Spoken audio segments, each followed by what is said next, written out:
have a couple of troubleshooting tips.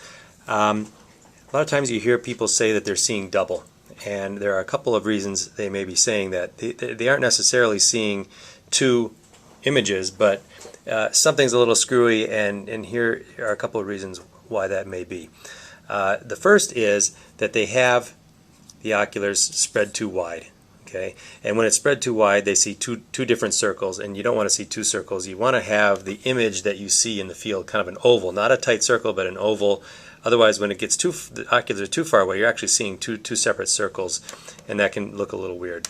The other thing that happens, or can happen, is we send these oculars preset at an angle that typically works for everybody. If one of these, if they loosen this screw up or this nut up and turn these in too far or turn them out too far, and they're not lining up aiming at the same direction, you can get a little issue there. So these are what I call the horizontal kinds of double vision that you hear people talk about once in a while.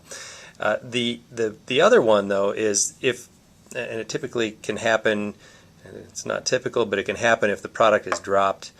And what happens is one of these oculars gets bent. They're actually on a post, you can see here, and that can get bent if it's dropped pretty hard. What happens then is that these oculars are not lined up looking at the same exact plane. They get twisted a little bit. So one, if I'm looking at it this way,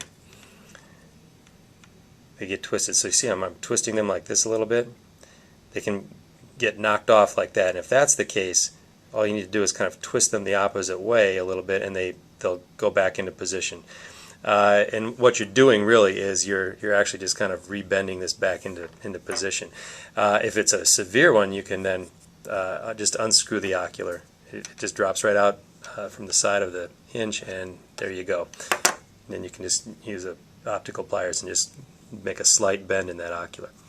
So those are the potential issues that you may run into. They're not too common, but once in a while you hear it, and I would say of all of them, the most common is just adjusting the inner pupillary distance.